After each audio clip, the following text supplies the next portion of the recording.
আজ রবিবার 9 ফাল্গুন 2026 সালের 22শে ফেব্রুয়ারি। মকর রাশি, মকর লগ্ন, ক্যাপ্রিকন সাইনের জাতক জাতিকাদের আজকের দিনটি কিন্তু মধ্যম প্রকৃতির অতিবাহিত হবে।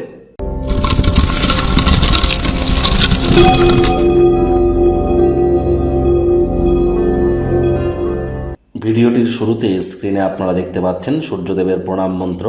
ওম জবা কুসুম শঙ্কাশং কাশ্যপেয়ং মহাদুতিম ধান্তারিং সর্বপাপঘ্নং প্রণতস্মি দিবাকারাম। সকাল সকাল ঘুম থেকে উঠে সূর্যদেবকে প্রণাম করে এই মন্ত্রটি 7 বার জপ করে দিন শুরু করুন। যাদের জন্মছকে সূর্য শত্রুর ঘরে বসে আছে, মারক ঘরে, তারা কিন্তু কখনো সূর্যদেবকে জল অর্ঘ্য হিসাবে দেবেন না।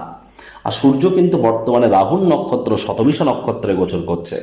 কালো রঙের বস্ত্র যেন আজ পরিধান করবেন না। আপনাদেরকে তা আগেও বলেছি, আবারও বলছি, সরকারি চাকরিজীবী, নেতা, মন্ত্রী, রাজনীতিবিদ যারা আছেন, যারা প্রাইভেট সেক্টরে অ্যাডমিনিস্ট্রেটিভ লেভেলে আছেন, 9ই মার্চ পর্যন্ত আপনাদেরকে খুব সাবধানতা অবলম্বন করে চলতে হবে। চোখ কান খোলা রেখে চলুন, কারণ এই সময় বদনামের ভাগিদারি হতে পারেন, আপনার বিরুদ্ধে চক্রান্ত ষড়যন্ত্র হতে পারে, প্রতারণার শিকার হতে পারেন। সাবধানে থাকবেন। আর শরীরে চোট আঘাতও কিন্তু আপনাদের লাগতেই পারে। একটানা প্রায় 15-20 দিন খুব সাবধানে থাকতে হবে। উইকলি রাশিফলটিও আপনারা দেখে নিন সময় সুযোগ বুঝে।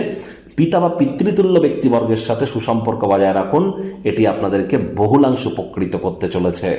ভাগ্যমিটার আজ আপনাদের বলছে 5.5 আউট অফ 10। ভাগ্য আপনাদের অনুকূলেই থাকবে।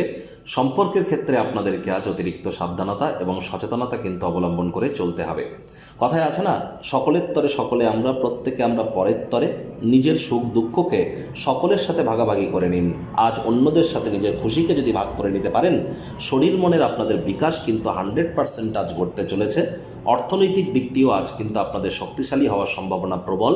আয় ইনকাম বাড়তে চলেছে। নতুন উদ্যোগ পরিকল্পনার পাশাপাশি নতুন নির্মাণ কার্যের শুরুয়াতও কিন্তু আজ করা যেতেই পারে। চাকরিজীবীদের অফিসে কম কথা বলে কাজ বেশি করতে হবে, মনের থেকে মস্তিষ্ককে বেশি দাম দিতে হবে, তবেই বস কলিগদের সুনজরে পড়বেন। রবিবার হলেও অনেককে কিন্তু অফিসে যেতে হয়। আজ রাজনীতিবিদ যারা আছেন, জনসংযোগ বৃদ্ধি করুন, সমাজে তবেই আপনাদের পপুলারিটি বাড়বে। আবেগজনিত ঝামেলা কিন্তু বিপদে ফেলতে পারে। চেষ্টা করুন যতটা সম্ভব অবসরকালীন সময়ে মন্দির, মসজিদ, গুরুদ্বারা ভ্রমণ করা যায়, আধ্যাত্মিক কর্তাকর্ত্রীদের সংস্পর্শে যাওয়া যায়। শিক্ষার্থী বিদ্যার্থীদের পড়াশোনায় মনোযোগ আরও বৃদ্ধি করতে হবে। উচ্চশিক্ষার জন্য যারা বিদেশ যাত্রার কথা ভাবছিলেন, ভাগ্যদেবী কিন্তু আজ আপনাদের পক্ষে নেই। সন্তান সন্ততি থেকে থাকলে তাদের দিকে সজাগ দৃষ্টি আপনারা বজায় রাখুন। হাউস ওয়াইফ যারা আছেন, দিনের শুরুটা তাড়াতাড়ি করুন।